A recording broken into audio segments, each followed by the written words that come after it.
Well, then you get together and after the service and rate the whole experience. And, hey, if you had done a little bit of this in the music, the experience would have been better.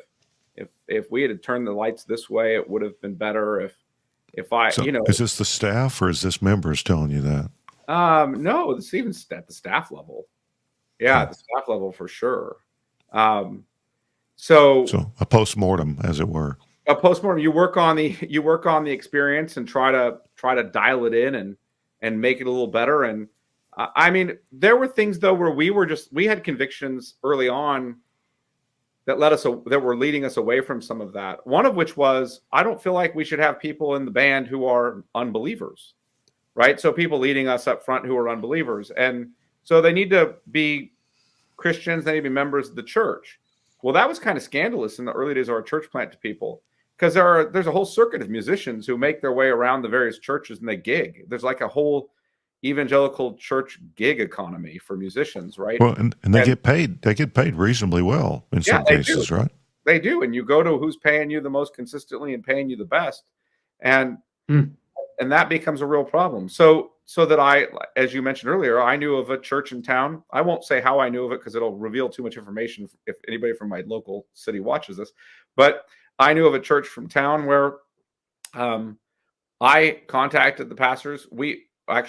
Our pastors contacted their pastors because they had more than one band member. They were doing lines of cocaine prior to leading worship at the church. And one of them had been seeing a prostitute. And the pastors, they were aware. But hey, they're paid musicians. What's the big deal? And that's in corporate worship. But that's not unusual. People think that's unusual, but you're just hiring in professional musicians to make the experience as grand as can be. You're not asking questions about who these guys are, what their lives are about. The question really is, can they strum that guitar in such a way that it gets that love and feeling going for me? So you're trying to create an atmosphere. You want to bring in the best to do it. Yeah. So here's you might have run into this. What do you call a drummer without a girlfriend? Homeless. There you go. So you probably ran into some of that.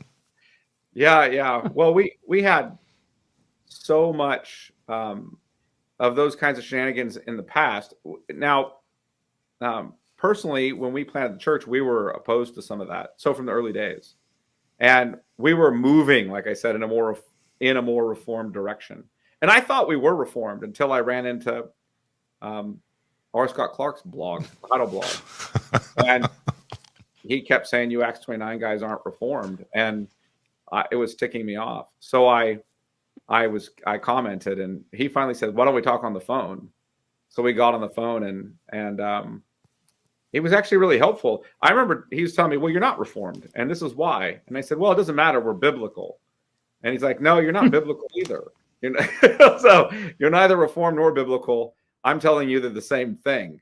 And I was like, this guy is so arrogant. He thinks that, so narrow and mean. And if only he were more latitudinarian, I just think that he didn't see it the way he should. And so he just pushed me to read things and study things. And so I started doing that and realizing, oh man, we have this wrong. Oh, we have this wrong. Oh, we have this wrong. Until eventually in September of 2022, I stood up in front of the congregation and said, "Hey, we got baptism wrong, and that needs to change, and we need to baptize the children here.